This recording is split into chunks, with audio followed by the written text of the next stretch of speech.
don't walk around with your head down because you're not sure or you don't think you're deserving of things.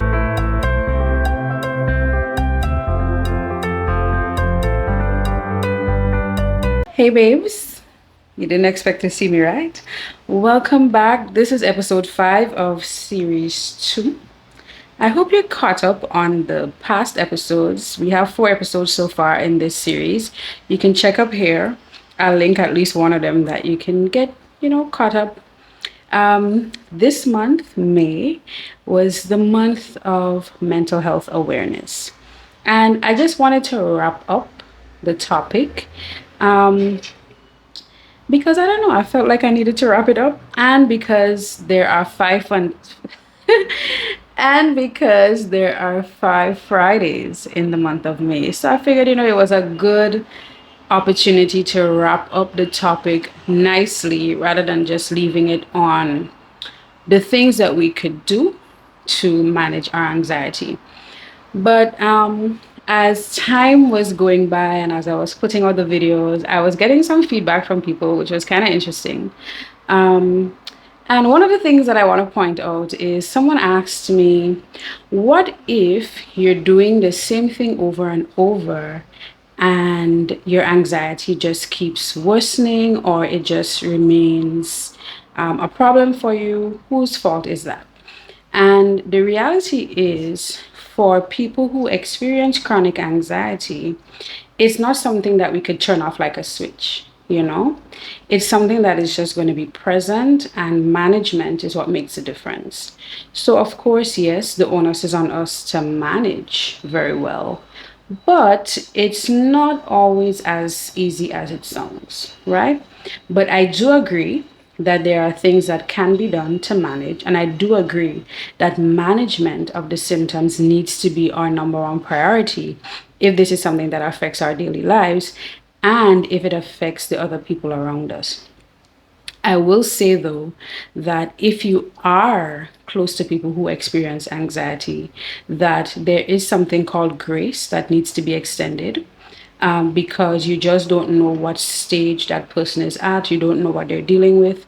And sometimes things kind of pile on. You could be dealing with stress from work. You could be dealing with hormonal imbalances. You could be dealing with relationship stress. You could be dealing with a number of things that just tend to pile on at the same time. And as with anything else, management of stress, management of symptoms, management of illnesses doesn't always come easy. It's not always a 1, 2, 3 type of thing. And sometimes it takes a while to actually get yourself back on track. So while I understand and fully agree with the fact that anxiety management is the responsibility of the person who's experiencing it, it is not necessarily something that can be easily switched on and off. So I really wanted to point that out. And that leads me to my overall point.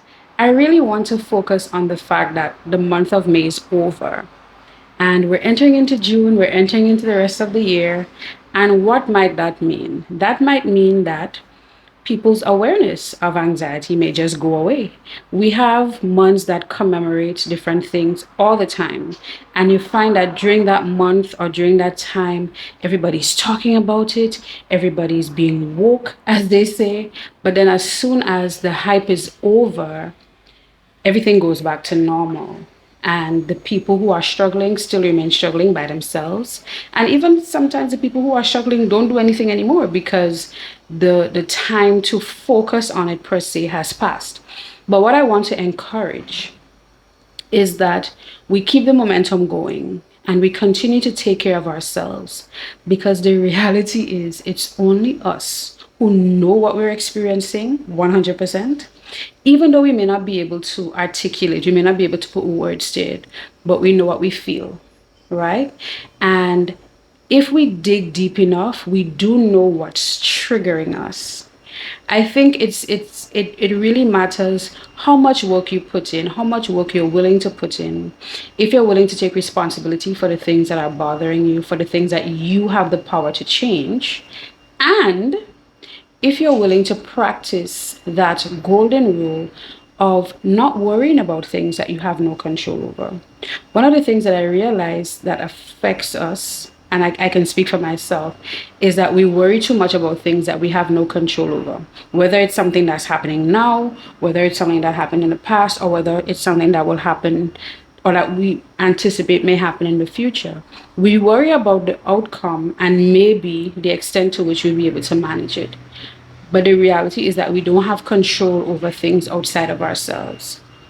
So I'm advocating for me and for you to focus on the things that you can control inside. So if you are chronically, how should I say, you're experiencing chronic insomnia, you can't sleep at all, what can you do to fix that? For example, I live next to a highway. You hear all that noise in the background? I cannot control that noise. What can I do though to prevent that noise from keeping me awake? Well, I could have a nighttime routine. Make sure I shower before bed because it's hot as a donkey's behind.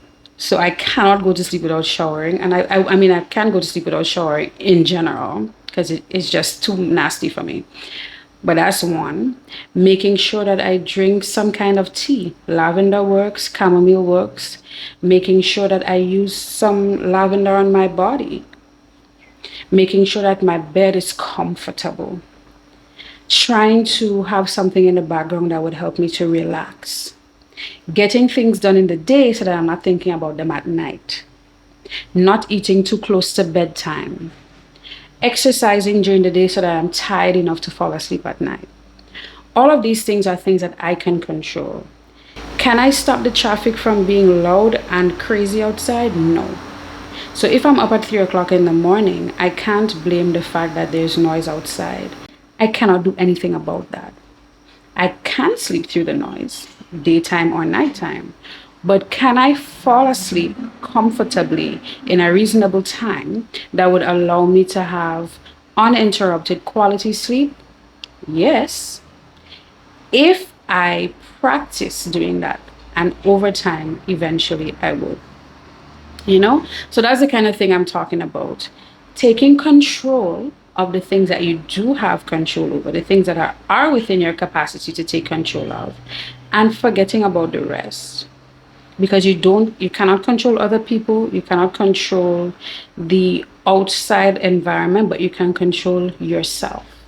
And if it is that you need a change of environment, you have control over that too. Maybe you can't do it immediately because you have limitations. That's understandable. But are you working towards changing the environment?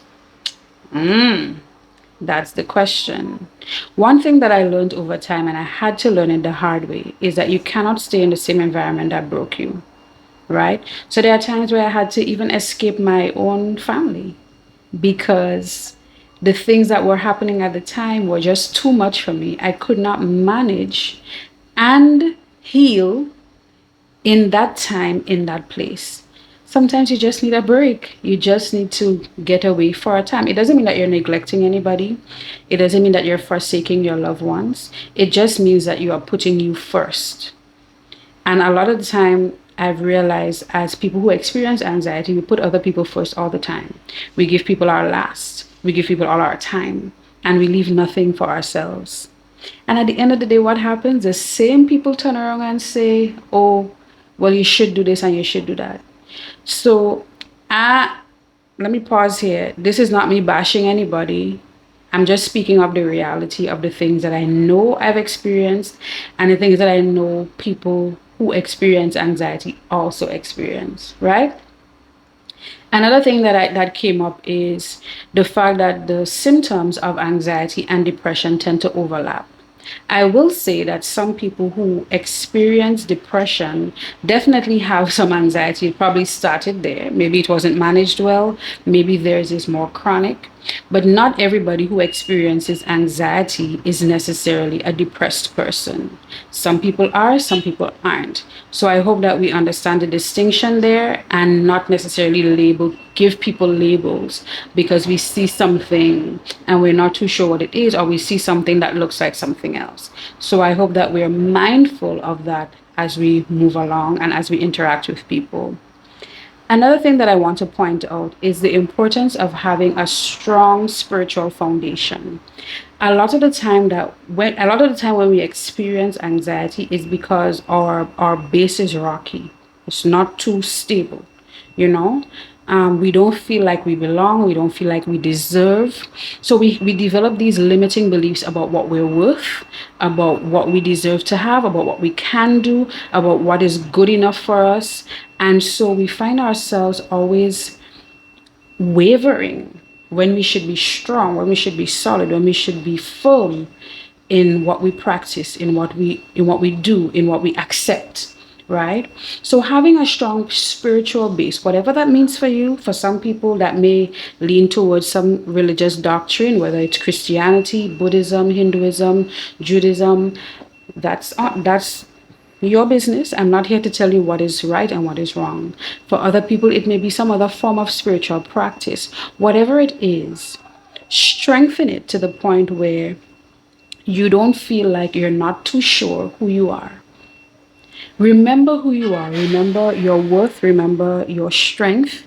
Remember your place in this world. And remember that you deserve good things so that you can do away with those limiting beliefs about what is good enough for you, what you deserve, what you can attain, what you can acquire, what you can achieve, right? Don't walk around with your head down because you're not sure or you don't think you're deserving of things.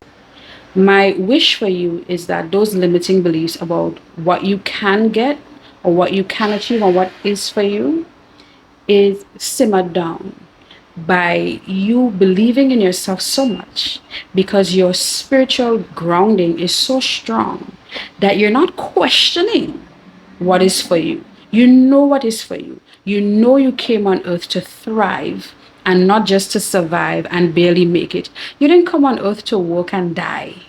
Just walk like a dog and then just drop down dead. No, you didn't come here for that. You came here to thrive. We came here to live abundantly and have it all. There's nothing that is not for us. There's nothing that we don't deserve, right? If there's anything that is not meant for you, then let it pass, of course. But if you strongly believe that something is for you, you can feel it within yourself, but the only thing holding you back is the limiting belief that you have about it, then do away with that. Quiet the anxieties, do away with the limiting beliefs, hold firm in your faith, and make it happen. So I hope that even though the month of May is gone and hot girl summer is coming, we could actually have a hot girl summer. We could have a strong girl summer. We could have a worthy girl summer, right? Or worthy boy summer, if you're in the crew too, because we believe in ourselves so much that it doesn't matter that the hype of Mental Health Awareness Month is gone. What matters is that we know who we are. We've grown, we've strengthened, we've done the things, and we will continue doing the things to be the best version of ourselves. Sans limiting beliefs, quieting with the anxieties quieted down. So I hope, babes, from my heart to yours, that we grow and glow together stronger in spite of the battles that we face. Love and light.